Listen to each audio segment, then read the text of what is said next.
प्यारे बच्चों नमस्कार। आज हम हिंदी की वर्कशीट 31 कक्षा 10वीं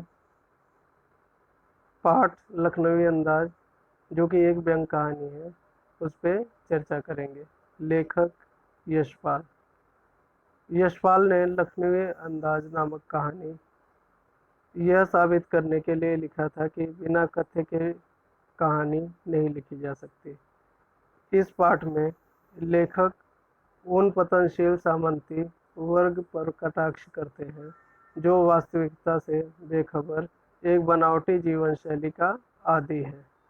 इस कहानी का अन्य नाम झूठा दिखावा, नवाबी शान या आडंबर भी रखा जा सकता है, क्योंकि नवाब साहब ने अपनी झूठी शान शौकत को कायम रखने के लिए अपनी छोटी सी इच्छा को ही दबा दिया था।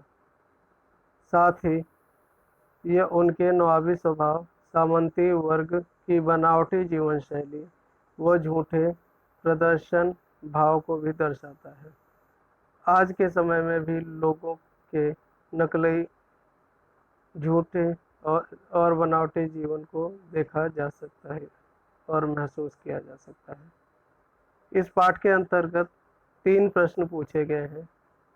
पहला प्रश्न है, इस पाठ में नवाब साहब की जिन चारित्रिक विशेषताओं का पता चलता है उन्हें लिखिए। यानी नवाब साहब में कौन कौन सी चारित्रिक विशेषताएं थी, इसको आपको पाठ से भी खोज के लिखना है। और इसके लिए आप क्षितिज भाग 2 का लखनवी अंदाज पाठ से भी पाठ को पढ़कर इसके उत्तर दे सकते हैं। प्रश्न दूसरा है, आपने कभी न कभी किसी की बनावटी जीवन शैली व झूठे प्रदर्शन के भाव को महसूस किया होगा। किसी ऐसी घटना का जिक्र करते हुए अपने विचार लिखिए।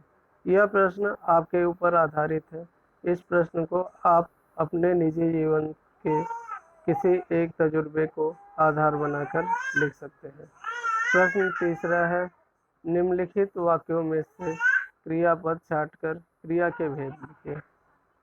आपको बता दें, क्रिया यानी कार्य करने को ही क्रिया कहते हैं, या हम कहें जिन शब्दों से यह पता चले कि कार्य करने वाला कर्ता सकर्मक है या अकर्मक, उसे क्रिया कहते हैं। क्रिया के 2 भेद होते हैं, सकर्मक क्रिया और अकर्मक क्रिया। इसमें आपको क्रियापद को छांटना है तथा उसके भेद लिखने हैं। जैसे एक उदाहरण दिया हुआ है, एक सफेदपोश सज्जन बहुत सुविधा से पालथी मारकर बैठे थे। अब इसमें क्रियापद जो है यह बैठे थे, और यह कैसा, कौन सा क्रिया का कौन सा भेद है? अकर्मक है, क्योंकि इसमें क्रियाकर्ता के साथ क्रिया नहीं जुड़ा हुआ है, इसलिए यह अकर्मक है। बाकी आपको इसी आधार पे क्रिया के भेद तथा क्रिया के पद को छांटकर इन प्रश्नों के उत्तर देने हैं।